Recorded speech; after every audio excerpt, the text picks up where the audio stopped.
الحمد لله الذي لم يزل ولا يزال حيا قيوما عليما قديرا مدبرا بصيرا ونشهد أن لا إله إلا الله وحده لا شريك له لا ند له ولا وزيرا ونشهد أن سيدنا ونبينا ومولانا محمدا عبده ورسوله الذي أرسل إلى كافة الناس بشيرا ونذيرا وداعيا إلى الله بإذنه وسراجا منيرا صلى الله عليه وعلى آله وأصحابه وبارك وسلم تسليما كثيرا كثيرا.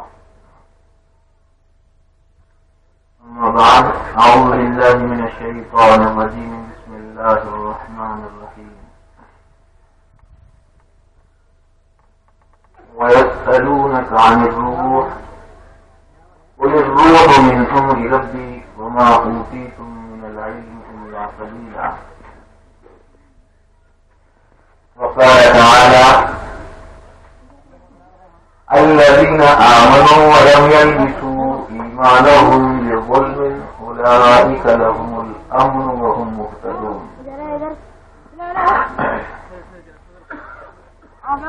صدق اللہ العظیم.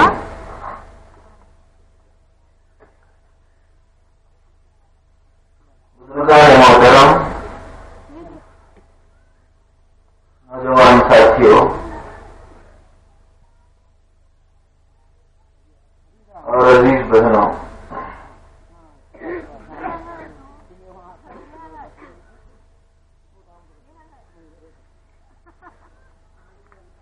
یہ تصوف اور احسان کی مجلس ہے.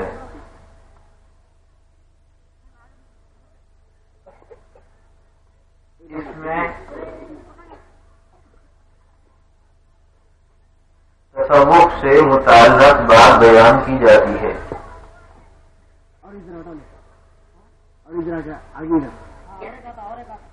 لیکن اس حقیقت کو ہمیں فراموش نہیں کرنا چاہیے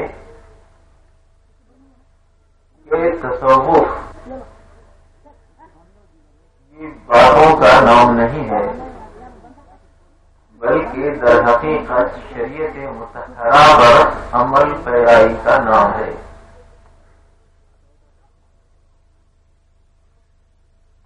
بس یوں سمجھیں کہ علم مال عمل، اگر علم کے ساتھ عمل وابستہ ہو جائے تو اسی کو طریقت کہتے ہیں.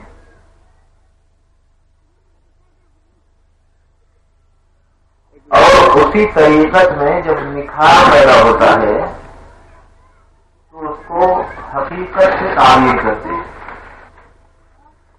اس میں اللہ جل جلالہ کی صفات جلال اور جمال جب آدمی سمجھنا شروع کرتا ہے تو اس کو معرفت کہا جاتا ہے.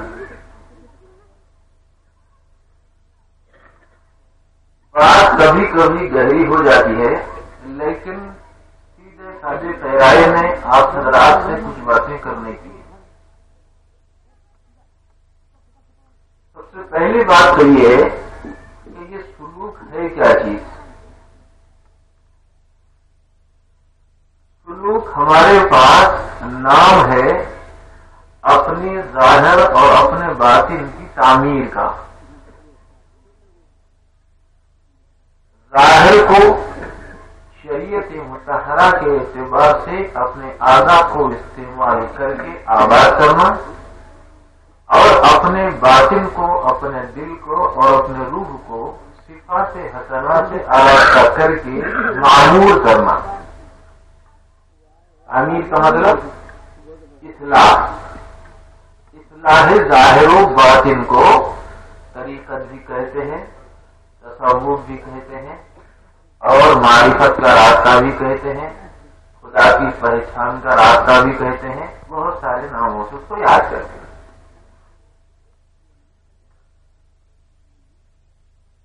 یہ آخر یہ کیا بات ہوئی کہ یہ تصوف اور